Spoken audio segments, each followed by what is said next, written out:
नमस्कार दोस्तों, स्वागत है आज की वीडियो में। दोस्तों आज की इस वीडियो में करेंगे जीके जीएस के दोस्तों वो क्वेश्चन जो रेलवे एनटीपीसी 2016-17 में है क्वेश्चन। दोस्तों ये रियल क्वेश्चन है, एग्जाम में आए हुए क्वेश्चन है। तो दोस्तों इसकी आने वाले एग्जाम में पूछने की संभावनाएं बहुत बढ़ जाती है। दोस्तों इसमें कुछ करंट अफेयर्स के क्वेश्चन उस समय के ऐड किए गए हैं दोस्तों, जिससे आपको पता चले कि एग्जाम का पैटर्न कैसा था, किस तरह के करंट अफेयर्स पूछे जाते हैं और किस किस फील्ड से क्वेश्चन बने हैं दोस्तों। और जीके जीएस जो सामान्य अध्ययन के जो क्वेश्चन होते हैं वो साइंस के होते हैं, सामान्य विज्ञान के, वो तो दोस्तों सदाबहार क्वेश्चन होते हैं, वो हमेशा एग्जामिनर का फेवरेट क्वेश्चन होता है। तो दोस्तों ये रेलवे के आए हुए एग्जाम में दोस्तों, रेलवे के साथ साथ दोस्तों आपके railway group D, railway NTPC, JE या दोस्तों एसएससी, सीजीएल, सीसीएल दोस्तों, इन सभी एग्जाम में, एमटीएस में भी और स्टेट किसी एग्जाम में दोस्तों जिसमें जीके से पूछे जाते होंगे उसमें दोस्तों आपकी हेल्प जरूर करने वाले हैं। तो दोस्तों पूरे वीडियो में बने रहें, क्योंकि दोस्तों वीडियो बहुत इंटरेस्टिंग होने वाला है और आपके लिए इंपॉर्टेंट क्वेश्चन हमने ऐड किए हैं।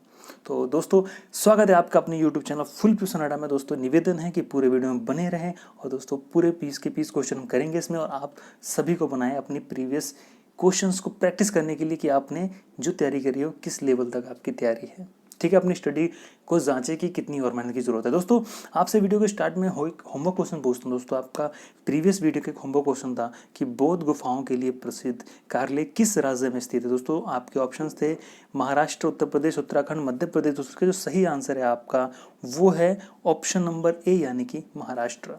ठीक है दोस्तों, आज का आपका आईक्यू होमवर्क क्वेश्चन है दोस्तों कि भारत की आज़ादी के दौरान करो या मरो का नारा किसने दिया था। दोस्तों बहुत ज़्यादा ये नारा चला था दोस्तों, किसने दिया था? आपके ऑप्शन से ए वीर सावरकर, बी है दोस्तों नेताजी सुभाष चंद्र बोस, सी है महात्मा गांधी और दोस्तों डी है सुब्रमण्यम भारती।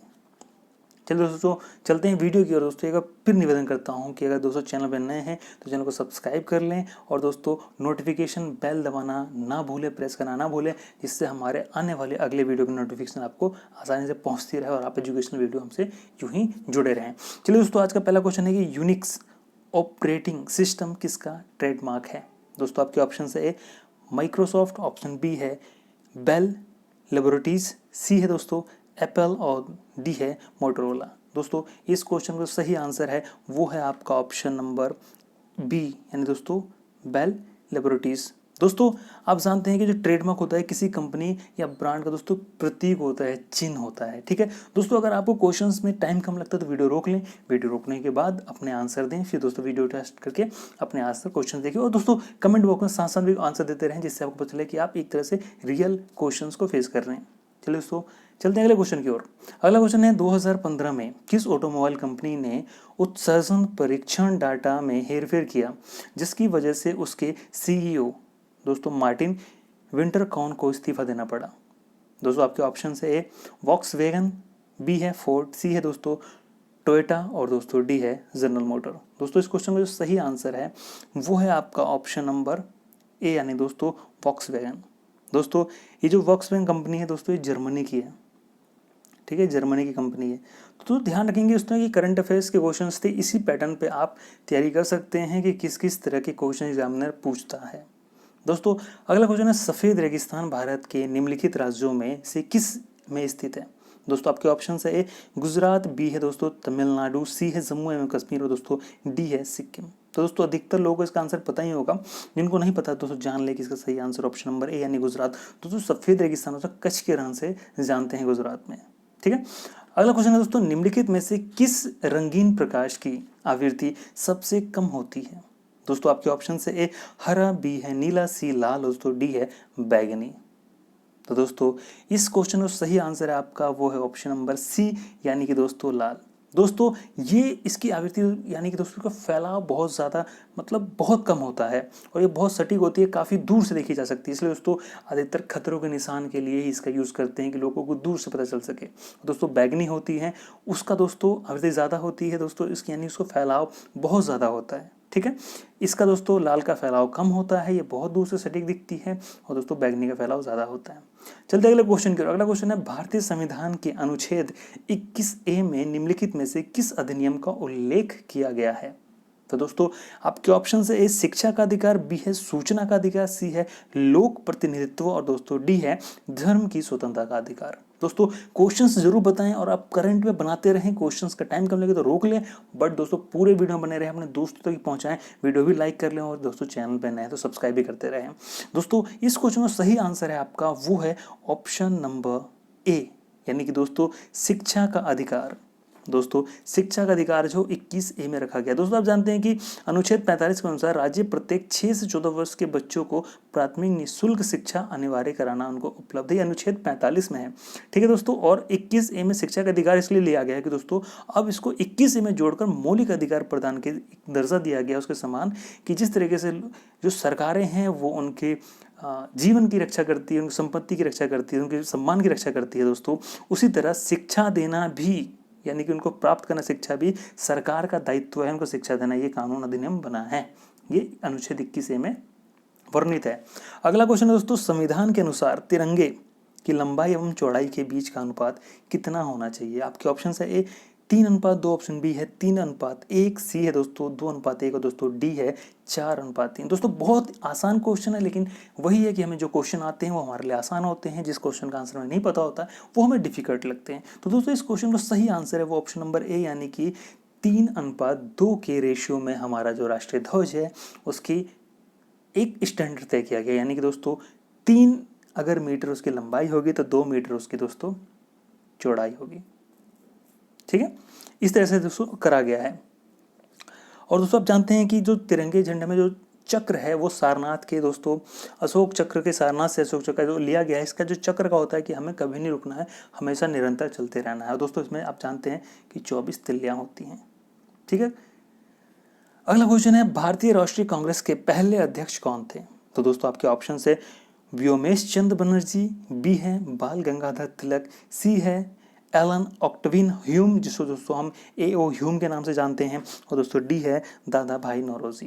तो दोस्तों इस क्वेश्चन का आंसर बताएं आप। इसका जो सही आंसर है ऑप्शन नंबर ए, यानी कि व्योमेश चंद्र बनर्जी। दोस्तों ये भारतीय राष्ट्रीय कांग्रेस के पहले अध्यक्ष थे, और दोस्तों जो कांग्रेस पार्टी की जो स्थापना की थी वो A.O. ह्यूम ने करी थी। ठीक है, चलते हैं अगले क्वेश्चन की ओर। अगला क्वेश्चन दोस्तों, एशिया का सबसे पुराना तेल उत्पादक क्षेत्र कहाँ पर स्थित है? तो दोस्तों आपके ऑप्शंस है ये ए गुजरात, बी है असम, सी है अरुणाचल प्रदेश, तो दोस्तों डी है नागालैंड। तो दोस्तों इस क्वेश्चन का सही आंसर है वो है आपका ऑप्शन नंबर बी, यानी दोस्तों असम। ठीक है दोस्तों, एशिया का सबसे पुराना तेल उत्पादक है वो असम में है, और असम के डिबगोई में दोस्तों सर्वप्रथम 1904 ईस्वी में इसकी स्थापना करी गई थी। ठीक है दोस्तों, और आप जान लें कि विश्व में प्रथम तेल का कुआं जो हुआ था वो USA में खोदा गया था। चलते हैं अगले क्वेश्चन की ओर।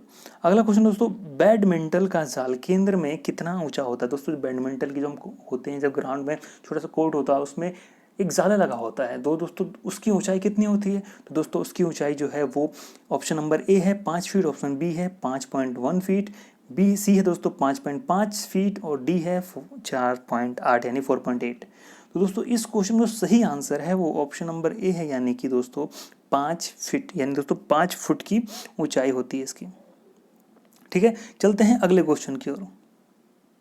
अगला क्वेश्चन है, निम्नलिखित में से कौन सा एक वर्ड प्रोसेसर का उदाहरण नहीं है? दोस्तों वर्ड प्रोसेसर, ध्यान से क्वेश्चन पढ़ेंगे दोस्तों। इसके आपके ऑप्शन है IBM लोटस सिम्फनी, बी है माइक्रोसॉफ्ट वर्ड, सी है गूगल डॉक्स, और दोस्तों डी है माइक्रोसॉफ्ट एक्सेल। तो दोस्तों इस क्वेश्चन का सही आंसर है कि वर्ड प्रोसेसर नहीं है, वो है आपका ऑप्शन नंबर डी, यानी कि माइक्रोसॉफ्ट एक्सेल। बाकी दोस्तों ये वर्ड प्रोसेसर हैं। ठीक है दोस्तों, माइक्रोसॉफ्ट जो है ये USA की कंपनी है। ठीक है दोस्तों, USA की कंपनी है, और दोस्तों ये सॉफ्टवेयर बनाती है, और इसके जो संस्थापक थे वो दोस्तों बिल गेट्स हैं। ठीक है, चलते हैं अगले क्वेश्चन की ओर। अगला क्वेश्चन है, किस नेता ने ऑर्थोडॉक्स क्रिश्चियनिटी को रूस के आधिकारिक धर्म के रूप में अपनाया? दोस्तों आपके ऑप्शन से ए व्लादिमीर द ग्रेट, बी है माइकल रोनाबो, सी है इवान चतुर्थ, दोस्तों डी है बोरिस गुडनोव। तो दोस्तों इस क्वेश्चन का जो आपका सही आंसर है वो है आपका ऑप्शन नंबर ए, यानी दोस्तों व्लादिमीर द ग्रेट। ठीक है दोस्तों, और ये कुछ इसके जो हैं ये संस्थापक, इन्होंने राष्ट्रीय तौर पर इसको दोस्तों रूस के आधिकारिक धर्म के रूप में इसको अपनाया था। ठीक है, अगला क्वेश्चन है, 1981 में इसरो द्वारा प्रक्षेपित भारत के पहले जियोस्टेशनरी उपग्रह का नाम क्या है? आपके ऑप्शन है दोस्तों आर्यभट्ट, बी है एप्पल, सी है भास्कर द्वितीय दोस्तों, डी है इनसेट बी 1B। तो दोस्तों आप बताएं कि क्वेश्चंस कैसे लग रहे हैं, क्वेश्चंस आपको पैटर्न आपके एग्जाम में किस तरीके से हेल्पफुल होने वाले हैं। अपने आप इसमें जुड़े रहें और अपने दोस्तों में ज़्यादा से ज़्यादा जोड़े दोस्तों, और हर एक क्वेश्चन को रियल अपने एग्जाम में जैसे आप फेस करने क्वेश्चन को उस तरह से सीरियस लेके आप क्वेश्चंस का आंसर देंगे। दोस्तों इस क्वेश्चन का जो सही आंसर है वो है आपका ऑप्शन नंबर बी दोस्तों, यानी कि एप्पल। दोस्तों एप्पल जो है वो 19 जून दोस्तों 19 जून 1981 को दोस्तों 1981 को ये दोस्तों एरियन 4 प्रक्षेपण यान कोरू केंद्र से दोस्तों छोड़ा गया था। ठीक है, और जो एप्पल है दोस्तों ये दूरसंचार उपग्रह है। ठीक है, चलते हैं अगले क्वेश्चन को। अगला क्वेश्चन है 2013 में दक्षिण कोरिया की राष्ट्रपति चुने जाने वाली पहली महिला कौन है? दोस्तों ये उसमें करंट अफेयर्स हो सकता है कि 16 में है, लेकिन दोस्तों ये अब सदाबहार क्वेश्चन है कि कभी भी पूछ सकते। जैसे आपसे पूछता है कि विश्व में सबसे प्रथम जो बनने वाली महिला राष्ट्रपति थी कौन थी, तो श्रीलंका की श्रीमती भंडार सब जानते हैं दोस्तों। इसलिए किसी भी स्टेट की कंट्री की दोस्तों पूछा जा सकता है। जैसे अपने हमारे स्टेट पूछते हैं कि सुचेता कृपलानी कौन थी, ठीक है, सरोजिनी नायडू कौन थी, राज्यपाल, मुख्यमंत्री, से क्वेश्चन दोस्तों बनते ही रहते हैं, ये सदाबहार क्वेश्चन है दोस्तों। इसके जो ऑप्शन है काफ़ी अटपटे से हैं, इनके नाम पाक यंग सुन, बी है दोस्तों युक योंगसू, सी है पाक ग्लून हे, और दोस्तों डी है सिम सांगजंग। तो दोस्तों इस क्वेश्चन का जो सही आंसर है दोस्तों, इसका जो सही आंसर ऑप्शन नंबर सी है दोस्तों, यानी कि पाक ग्यून हे। दोस्तों ये 2013 में ये प्रथम महिला बनी थी दोस्तों, दक्षिण कोरिया की प्रथम अध्यक्ष बनी थी। अगला दोस्तों दक्षिण कोरिया उत्तरी कोरिया के बीच युद्ध था 1950 से 53 के बीच में हुआ था दोस्तों, और ये इन दोनों के बीच में 38वीं यानी कि 38 समांतर रेखाएं दोनों के बीच में रखी गई है, यानी कि 38वीं। ठीक है, इनका नाम दिया गया। अगला क्वेश्चन है निम्नलिखित में से कौन सा असत्य है? दोस्तों ध्वनि तरंगे डैश तरंगे, कुछ ऑप्शन में फीड करेंगे कि कौन सा इसमें आने पर गलत साबित हो जाता है। आपके ऑप्शन है ए दाब, बी है अनुदैर्ध्य, सी है विद्युत चुंबकीय दोस्तों, डी है यांत्रिक। तो दोस्तों इसका जो सही आंसर है वो है आपका ऑप्शन नंबर ए सी दोस्तों, यानी कि विद्युत चुंबकीय तरंगे ध्वनि तरंगे नहीं होती है। ठीक है, अगला क्वेश्चन दोस्तों 1928 में अलेक्जेंडर फ्लेमिंग द्वारा खोजी गई पहली एंटीबायोटिक निम्नलिखित में से कौन सी थी? आपके ऑप्शन दोस्तों पेनिसिलिन, बी है प्रोटोसिलिन, सी है स्ट्रेप्टोमाइसिन, और दोस्तों डी है टेट्राइसिल। दोस्तों ये क्वेश्चन काफ़ी ज़्यादा बहुत बार पूछा गया है, लेकिन दोस्तों एग्जामिनर है वो पूछने के तरीके को बदल रहा है।